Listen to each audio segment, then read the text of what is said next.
saya baca bacaan Al-Quran. Makin saya baca, hati saya makin sakit. Sakit gitu, seperti ada yang saya tidak mau tapi saya paksa. Jadi hati saya tuh sakit. Makin sakit, makin saya baca, makin sakit. Termasuk anak yang nurut gitu, apa yang Pak Ustadz bilang itu saya selalu terekam di dalam otak saya. Kalau Ustadz itu bilang, saya nggak boleh berteman sama orang Kristen. Karena orang Kristen itu adalah tergolong orang yang celaka gitu.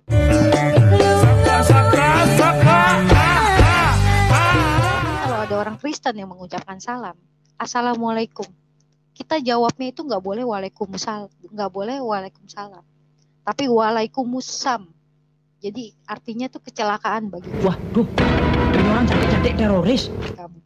Dan saya selalu kalau ada orang Kristen yang mengucapkan salam, saya selalu jawab waalaikumsalam. Semua itu nongseng.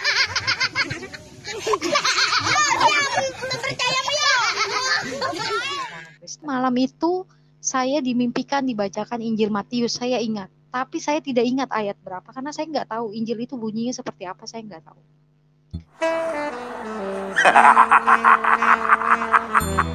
Kemudian saya bingung. Besoknya saya bingung, saya mesti tanya ke siapa. Saya nggak berani cerita kemana-mana. Saya nggak berani cerita ke teman-teman saya, apalagi pacar saya nggak berani. Saya nggak mau dia itu pengaruhi saya jadi Kristen. Saya sama sekali tidak sejahtera mendengar kesaksian-kesaksian semacam ini, dan bagi saya itu sebagian besar itu palsu ya. Bukan kesaksian yang benar ya. Kemudian ada satu teman kerja saya tanya sama dia orang Kristen, saya tanya, memangnya di dalam Kristen itu ada Injil Matius ya? Saya bilang. Kemudian dia jawab, iya. Kenapa? Dia bilang. Saya nggak berani ngomong. Saya bilang, nggak apa-apa. Saya bilang, oh nggak apa-apa. Saya bilang. Kemudian mimpi itu saya abaikan. Saya cuekin mimpi itu. Saya merasa kayak udah lah, mungkin itu hanya bunga tidur saya aja gitu. Kemudian saya jalani lagi hidup saya, sehari-hari saya.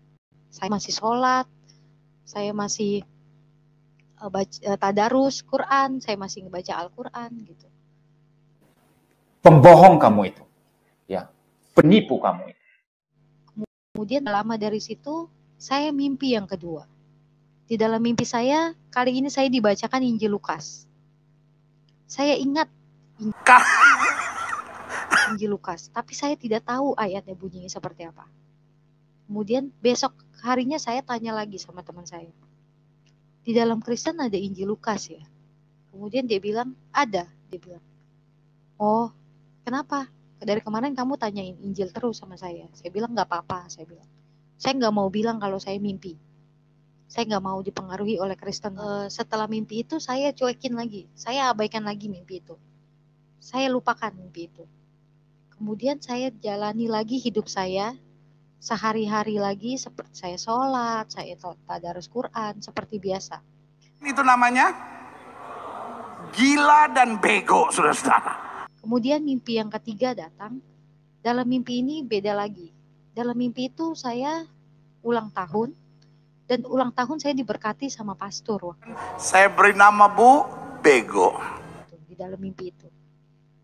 Kemudian dari situ saya mimpi yang ketiga itu saya pikir, kenapa saya mimpi tentang Injil, tentang saya diberkati gitu. Kenapa gitu? Saya mungkin berdosa sama Allah, saya bilang. Jangan ketawa Pak, sadar ya kan. Saya minta ampun sama Allah waktu itu. Saya bilang, ya Allah ampuni saya ya Allah. Mungkin saya waktu itu ke gereja itu dosa, saya bilang. Tapi saya ke gereja itu nggak ngapa-ngapain ya Allah, saya cuma duduk doang.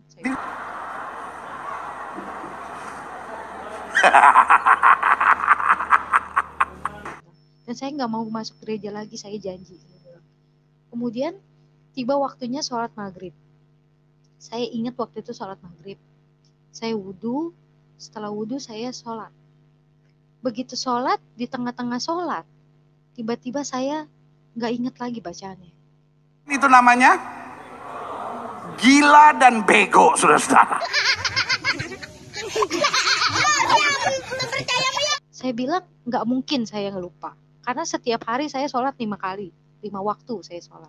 Kenapa saya bisa lupa bacaannya? Saya bilang, mungkin saya kurang khusyuk. Saya bilang, saya pejamkan mata saya. Begitu saya pejamkan mata saya, yang tampak di dalam itu salib.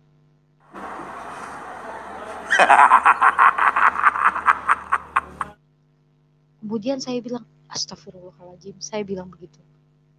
Kemudian saya wudhu lagi. Saya bilang, mungkin saya kurang khusyuk nih sholatnya. Saya wudhu lagi. Kemudian saya pakai lagi mukena saya sholat lagi. Di sholat yang kali ini, saya tadinya mungkin bacaan yang saya ingat masih agak lebih panjang. Tapi di sholat yang kedua, sudah lebih pendek, saya sudah nggak ingat lagi bacaannya. Saya beri nama Bu, bego. Memori saya itu seperti terhapus gitu, seperti blank. Abis ini apa bacaannya, saya nggak tahu gitu. Kok nggak saya ulang lagi bacaannya, berhenti lagi di situ. Saya bilang, saya pejamkan mata saya lagi. Mungkin saya kurang khusyuk, saya pikir. Jadi saya pejamkan mata saya, salib itu makin besar.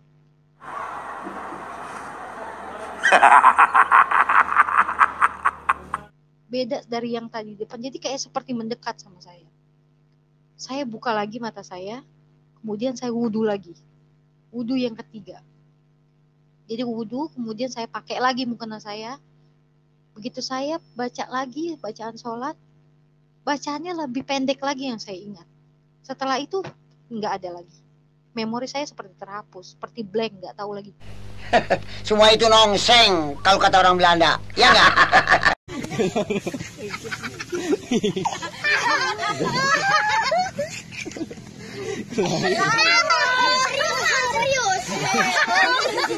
Ini apa gitu? Bacaannya kenapa habis ini saya nggak ingat lagi gitu?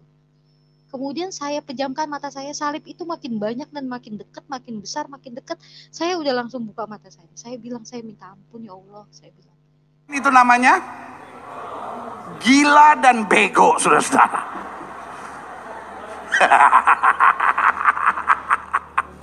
Kenapa kayak gini gitu? Kenapa saya bilang, ya Allah singkirkan setan ini dari diri saya bilang.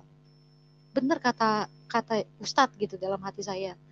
Saya nggak boleh gitu, saya nggak boleh masuk gereja, saya pasti akan dimasuki oleh setan gitu. Saya harus baca Al-Quran, saya pikir.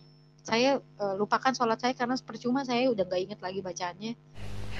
Semua itu nongseng kalau kata orang Belanda, ya nggak? Saya udah nggak bisa lagi, terusnya apa saya nggak tahu lagi. Kemudian saya masih pakai mukena, masih ada sajadah, saya langsung baca Al-Quran.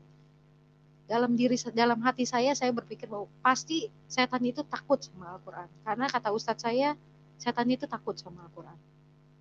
Saya baca bacaan Al-Quran. Makin saya baca, hati saya makin sakit.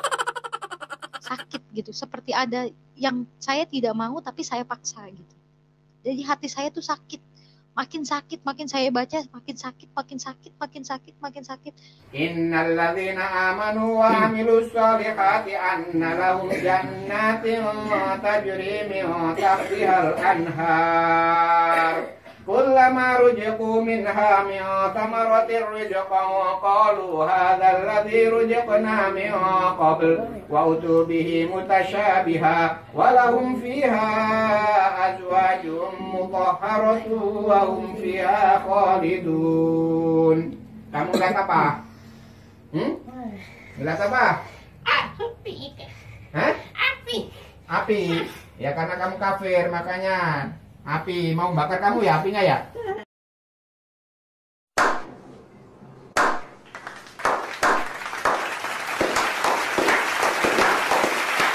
Mata saya makin ngembang air mata sampai tulisan di dalam Al-Quran itu saya nggak bisa lihat.